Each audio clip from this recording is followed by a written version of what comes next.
Welcome back, dear listeners. You're listening to One Chapter More, Classic Readings with Miss Morgan. This is Pride and Prejudice by Jane Austen, Chapter 4. When Jane and Elizabeth were alone, the former, who had been cautious in her praise of Mr. Bingley before, expressed to her sister how very much she admired him. "He is just what a young man ought to be," said she.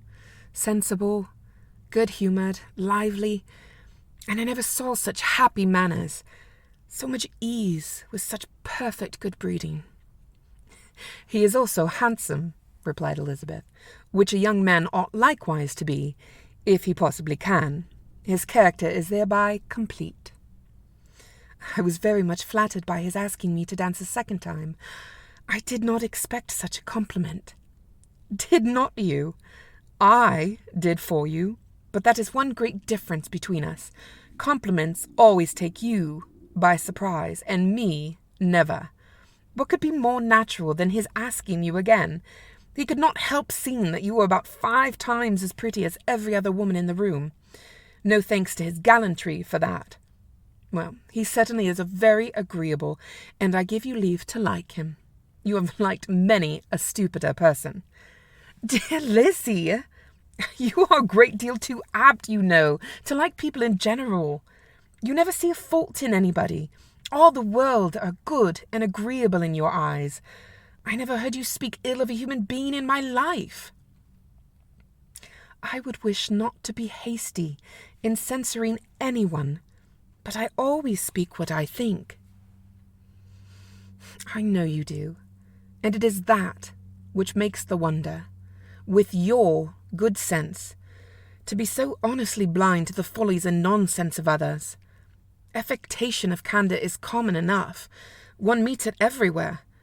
But to be candid without ostentation or design, to take the good of everybody's character and make it still better, and say nothing of the bad, belongs to you alone. And so, you like this man's sisters too, do you? Their manners are not equal to his." "Certainly not, at first, but they are very pleasing women when you converse with them. Miss Bingley is to live with her brother and keep his house, and I am much mistaken if we shall not find a very charming neighbour in her." Elizabeth listened in silence, but was not convinced. Their behaviour at the assembly had not been calculated to please in general, and with more quickness of observation and less pliancy of temper than her sister, and with a judgment too unassailed by any attention to herself, she was very little disposed to approve them. They were, in fact, very fine ladies, not deficient in good humour when they were pleased, nor in the power of being agreeable where they chose it, but proud and conceited. They were rather handsome, had been educated in one of the first private seminaries in town, had a fortune of £20,000, were in the habit of spending more than they ought, and of associating with people of rank, and were, therefore, in every respect entitled to think well of themselves, and meanly of others.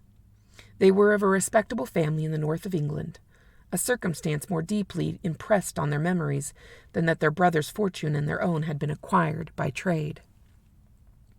Mr. Bingley inherited property to the amount of nearly £100,000 from his father, who had intended to purchase an estate, but did not live to do it. Mr. Bingley intended it likewise, and sometimes made choice of his county, but as he was now provided with a good house and the liberty of a manor, it was doubtful to many of those who best knew the easiness of his temper whether he might not spend the remainder of his days at Netherfield and leave the next generation to purchase. His sisters were very anxious for his having an estate of his own, but though he was now established only as a tenant, Miss Bingley was by no means unwilling to preside at his table. Nor was Mrs. Hurst, who had married a man more of fashion than fortune, less disposed to consider his house as her home when it suited her. Mr. Bingley had not been of age 2 years when he was tempted by an accidental recommendation to look at Netherfield House.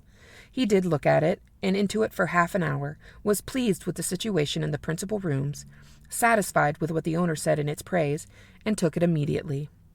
Between him and Darcy there was a very steady friendship, in spite of a great opposition of character. Bingley was endeared to Darcy by the easiness, openness, ductility of his temper, though no disposition could offer a greater contrast to his own, and though with his own he never appeared dissatisfied.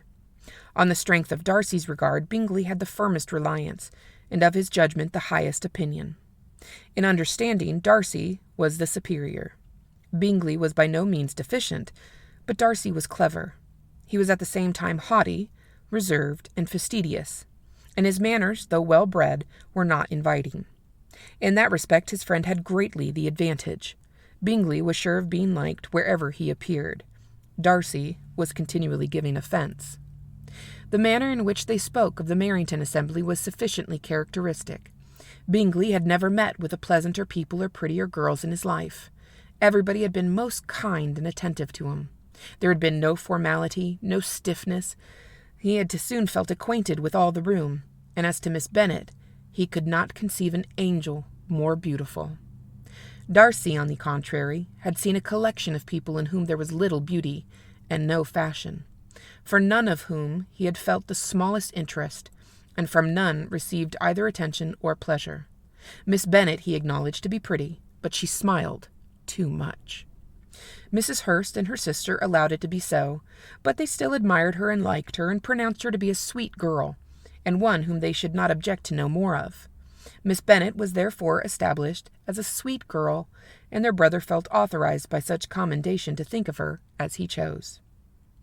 That concludes Chapter 4, Pride and Prejudice. Tune in next time for Chapter 5.